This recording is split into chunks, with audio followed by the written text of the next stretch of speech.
You hold my future. You're working all the time.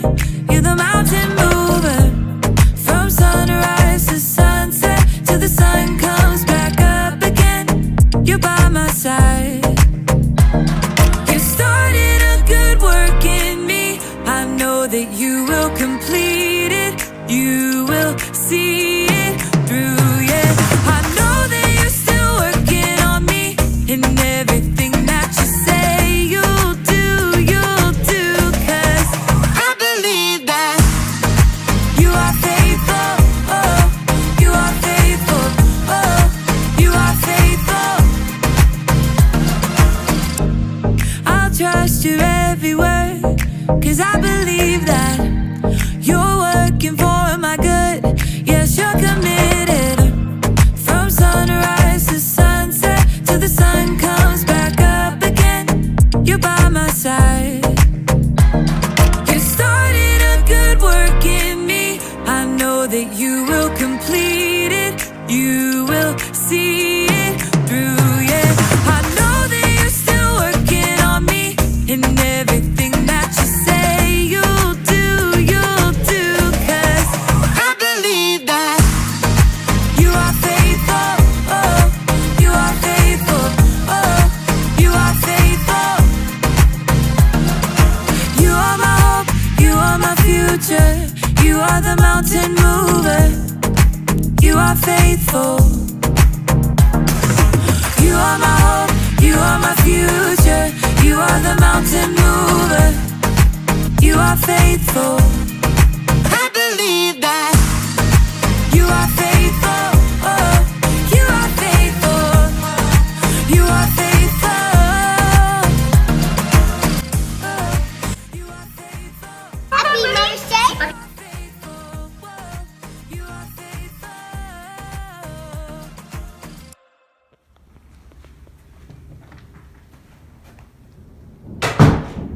Oh, I'm looking down. What are you doing? I'm looking down on you, Logan. Why? But isn't that what the passage is about? Looking down? In 1 Timothy? Because I'm older than you and I'm looking down on you. No.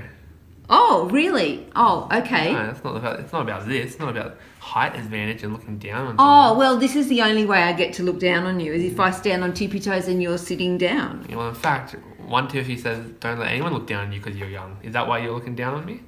Yeah? Well, I think the passage is a bit different to that, Jenny. Oh, all right. Well, hold on and we'll talk about it for a sec.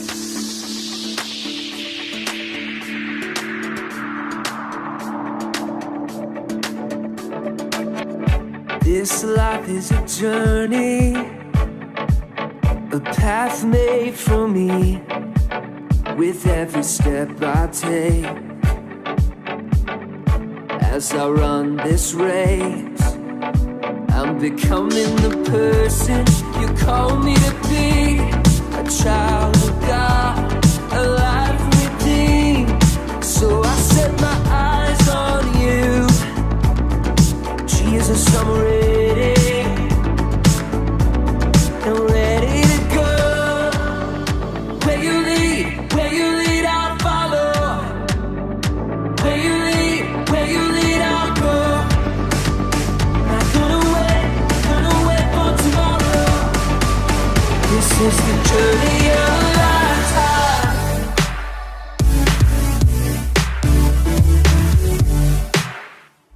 The journey of a lifetime.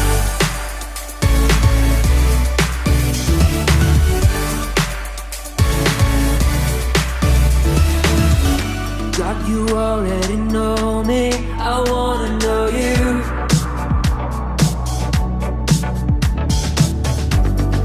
Help me grow stronger and discover the truth.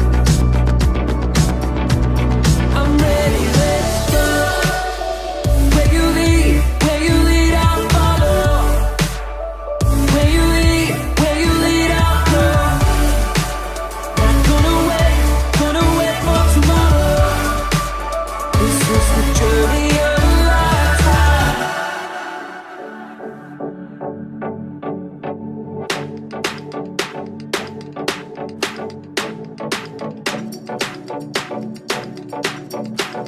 With every step I take, with every step I take, I'm becoming the person you call me to be. A child of God, alive and redeemed. So I set my eyes on you. Jesus, I'm ready. I'm ready. I'm ready. Let's go. Hey, hey.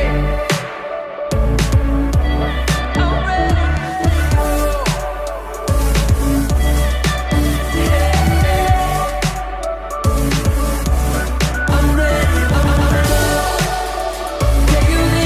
Where you lead, I'll follow. Where you lead, I'll go. Gonna wait for tomorrow. This is the journey of a lifetime. The journey of a lifetime. The journey of a lifetime.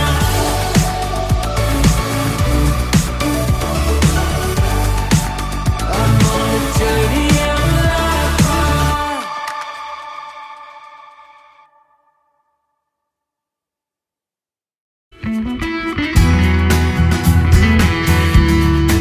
Okay, next you have to cut the bread, please. And then 2 different slices of that. Have you ever cut bread before? Actually, you've got to turn the knife over. Sharp blades. Yep. So like a sword. And make it a sword. Make it thick up. Nice big thick chunks, so you don't. Hang on, I'm going to put this down so you can see. Yeah, we're getting thick bread. Okay. Oh, that's His cutting is a bit wayward. I fix that up and that was All right. Well, I'll show you how to do it. Yeah, please teach me. All right. Teach So me your wisdom. hold it on the side Ah. and saw through. That's that's a super thick one. Cutting on the side. See, new strap. And lots of little. Ah, the more you know. Yes. So you've got your bread now. I do. Logan's never used a bread knife before. See how it's got like little serrations on it? Bread knife. Bread knife. Okay. Stretching out that shoulder again. Tug it. I always like this one, pulling it up and over. We're going to give our arms a little rest now, but still keep working on our side obliques. I'm just going to slide off my mat because it's actually a little bit easier if you're not as grippy for this. So we're going to have our legs out to the side, how they just were. Arms are about shoulder width apart, but just offset to the side, so you feel a bit like a little mermaid model. You want your feet and your knees connected. We're going to swing our legs in front of us. Try and keep your head at the same plane. So you scoot back and then you catch yourself on the other side. So you swing those legs forward. Keep your body rocked back. It's easier with a bit of momentum. So you push off, catch yourself. Push, catch. It's a bit of a fun one. Some of you, it might be tricky in the space that you're in. I apologise. If that's the case, you can do it with bent legs. You just really want to make sure you're getting into that side waist as you finish it. So really bring that side around. Hopefully you're feeling it in the side. Keep going. Use your arms to help. Let's go. 4, 3, last 2. Oh, sorry, we need to do, after this we need to do one more so that we finish back on the other A side. Canadian girl has officially become the youngest author to be published by an internationally renowned publishing firm. Chrysaeus Knight taught herself how to read by the age of 1, and by 3 had written and illustrated her first book. I had a chance to speak to the gifted student about her unique talents. I want this to be a real book, and the title of my book is The Great Decline. My son and I had so much fun reading your new book to bed last night. And I cannot believe you're only 7 years old, but even more so, you are the youngest published author. You wrote this when you were just... I wrote it when I was 3 years old. Yeah, that's right. This is page 1 and page 2. Most kids at the age of 3 don't even know their letters. Tell me about this process of learning how to even read before you could write. I did read at the age of 1, and I think it's because my parents read to me a lot when I was younger than a year old, and I used to point out to them when they skipped a page, skipped a line. Wow, that's unbelievable. If writing your own book at the age of 3 isn't enough, you drew all these pictures, you illustrated this book yourself. You could probably call me a collage artist. You know what I call you? A mixed medium artist, because you have the medium of pencil crayons, you have painting, you have fabric that you upcycled from the floor of a tailor shop. Do you have any advice for those of us who might have some good ideas, but kind of afraid to start writing? Well, you guys shouldn't be afraid, because who knows where you'll go? Where will your pen take you? Or your pencil? On that notebook. So you should just start doing it, and then you'll find out what's going to happen. I was scaring everyone away with my roar, but all I wanted to do was make friends. You seem to be a really great role model. Well, Logan, we're up to a couple of weeks into our series on 1 Timothy. Yep. We've done Never Too Young to Follow, Never Too Young to Pray was last week. I wonder how you guys went with prayers this week. And now we're thinking about they're never too young to be leaders. Now, do we have any young leaders? We do. We have heaps of young leaders. In fact, you guys will know of your LITs that you might see at kids' church. So Sebastian, Hannah, Byron, Jada, all these guys are young leaders. And we said are never too young to be leaders. That's right. They're not too young to be leaders. And Paul's got some great advice for Timothy in the Bible, in the book of 1 Timothy. I'm going to read a couple of verses. If you want to grab your Bibles and have a look later, it's 1 Timothy chapter 3, verse 14 and 15. I hope to visit you soon, but I'm writing these instructions so that if I am delayed, you will know how everyone who belongs to God's family ought to behave. After all, the church of the living God is the strong foundation of truth. There's heaps of instructions in Timothy to leaders. I love the instruction here that the church of the living God is the strong foundation. Definitely. Yeah. So, Logan, how could we encourage the guys who are watching the video today about maybe potentially being leaders in the church? Good question. For you guys, I think it's just understanding that what we do in kids' church isn't just remember and forget. We're actually learning about things that we can lead discipling with, so we can disciple others around us. Because leading is just discipling someone else in their walk with God. Your leaders, your LITs, disciple you to walk with God further. Yeah. So that's probably my encouragement to you, is that's what it means to be a leader. So, I think that's great. And I love the way you use that word disciple, because when we learn something about God and how He's helped us, we can pass that information on to someone else, maybe someone in your family or a friend. Now you guys are going back to school. So it's a great time for you to be encouraging other people in their walk with God. Definitely. All right, that's a great encouragement. Don't forget to go and have a look at that Bible passage later. It was 1 Timothy chapter 3, verses 14 and 15. I want to watch that God story again. Everything was so practical and so current. I feel like I can take what I've learned and apply it to my own life. And Paul gave Timothy the advice just to step up and be an example, even though he was just a young guy at the time. And speaking of young people, we want to share with you how a lot of the young kids at our church participated in a campaign to help less fortunate families all around the world. Natasha checked in with them to see why they wanted to help other families and also what role models they had in their lives. Let's watch this. I'm Natasha, and today I'm going to be hanging out with some younger kids who are truly an inspiration to me. They are collecting household items as a part of relief kits to send to families in need all around the world. The younger kids are focusing on collecting bars of soap. Let's see how they're doing with that.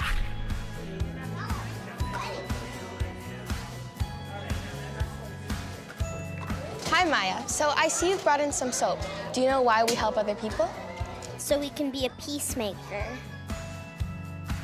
We donate soap to the poor that don't have things that we have. So why do you think people bring in soap? So they can share. So they can share. Sharing is amazing. Be a good example by doing stuff that you're supposed to do. Yeah, that's perfect. Thank you. Many of the children I spoke with today are working on a project to collect soap.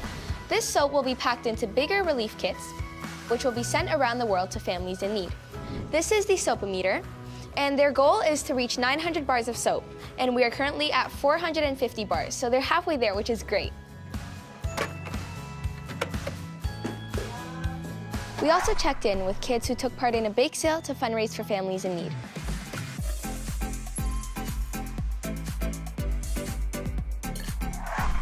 We are having a bake sale to donate money to people in need. I really like helping them. Jesus is my example because he always gave when he was on earth, and he was very nice. Sometimes we think that we have to be a certain age or a leader to be a good example for others. But these young friends who care for others, they are an example for us. I asked them about who they see as a role model and how they can be a good role model for others. I think you can be a good example to other people if you try to be nice and just try to help them through hard times. Angelina, I understand that you have a younger sister? Yes. So how would you be a good example for her? I'd follow my parents' instructions and do good things so that she can follow. If I see something bad happening, I can tell them to stop, and then they can stop and be nicer to each other. I have a sister and she's 3. She's 3, so how do you help her? Or how do you be a good example for her? I play with her. You play with her? Yeah, do you share your toys with her?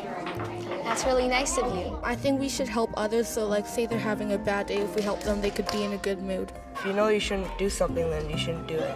If you see someone alone, you can help them. That's being inclusive. Okay guys, so what do we have here? We have combs and toothbrushes. We have soap and moisturizing shampoo. And bandages and towels. Yeah, and do you know where all this stuff is gonna go? To families who need. Yeah, we're gonna package them into a relief kit, and then we're gonna send them all over the world. So how else can you help others? You can play with people that are lonely. Yeah. If you see a homeless person, maybe give them a nice smile and say that Jesus loves you. Perfect. You can play with people. You can play with, yeah, because many people want to have fun. So great, let's start packing.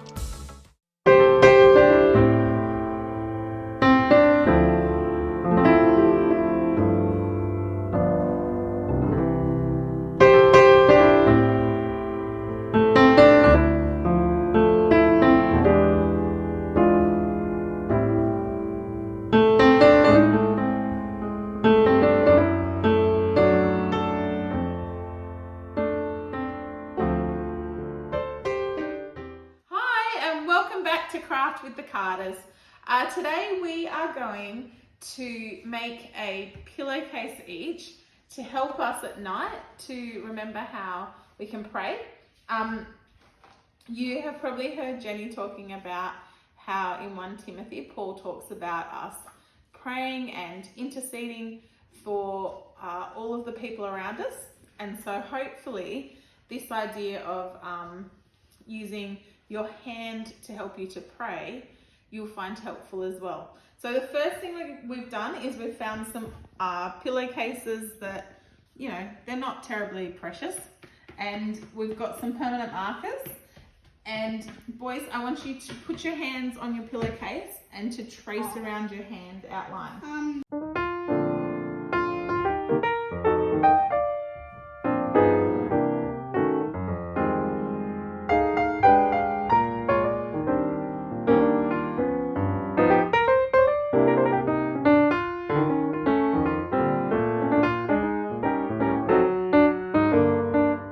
All right,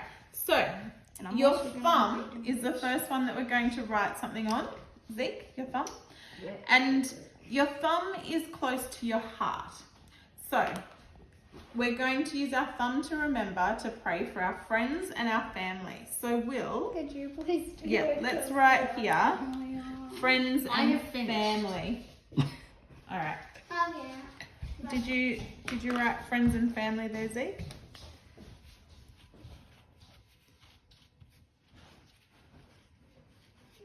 I've written friends because my writing does not allow space.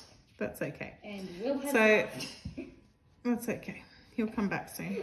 And then your pointer finger, your second finger, is used to give directions. So we're going to use that finger to remember to pray for essential workers. So teachers and doctors and nurses. The Victorian Ezekiel, can you just write essential workers?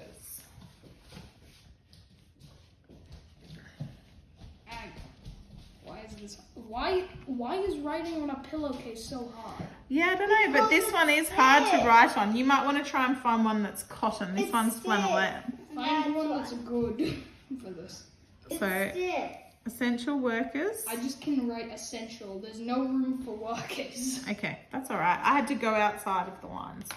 And then your middle finger is the tallest one that you have. Tall. So you're going to remember to pray for the government, people in government, leadership, business, and the church, okay? Leadership. So we're going to just write leaders here. I'm just going to write This one leadership. doesn't work, that needs to go in the bin. All right, so we're going to write leaders here. Our permanent markers need to be replaced. This one? We've had these for several years. What do you expect? All right, so did you write leaders there, Zeke? I did because there wasn't enough room for leaderships. Okay, we're just going to write leaders there. And then your fourth finger along is your ring finger. Apparently this finger is your weakest finger. And so that one is to remember to pray for the weakest people. So the sick, the poor, and those in need. So can you maybe write there need, people in need, I think we'll put in that one. Needs. I'm just gonna write needs. Oh yeah, so we've put cardboard underneath our pillowcases so that the permanent marker doesn't go through onto the bench and so that it doesn't stain the other side of the pillowcase. So when you set yours up, just pop a piece of cardboard in there. Green. All right, and then the pinky finger is the smallest. And we're going to put in that one, me. Because that is when you need to pray for your needs, okay? The reason that you need to put me is because you're short. Well, it's because your needs are the last ones you pray for. She said needs. All right. Not me. So. No, she did say me. Can you finish writing yours up, please? She said needs. No, she said. Oh yeah, me. Good work. All right. So this is what ours look like. Needs was this one. We would love it if you guys could give it a go, but I know that it might not be something that you have all the things for at home. And we will see you guys next week. Bye. Well, we hope you enjoyed another week of Kids Church. I'm sure I'm learning a lot. I'm sure you are too, Jenny. Yeah. I'm sure you guys at home are learning a lot. We'll see you guys next week for another week of Kids Church online. But we also will see you soon because we're opening back up pretty soon, Jenny. 31st of October. Crazy, right? 31st of October, you can start coming back. We know some of you might not be back for still a couple more weeks. So we're going to keep joining with you via our videos until we can see you in person. Exactly. So we have online videos coming up and we have the return to church coming up. So we'll see you one way or the other. Yeah. But we'll see you soon. See ya.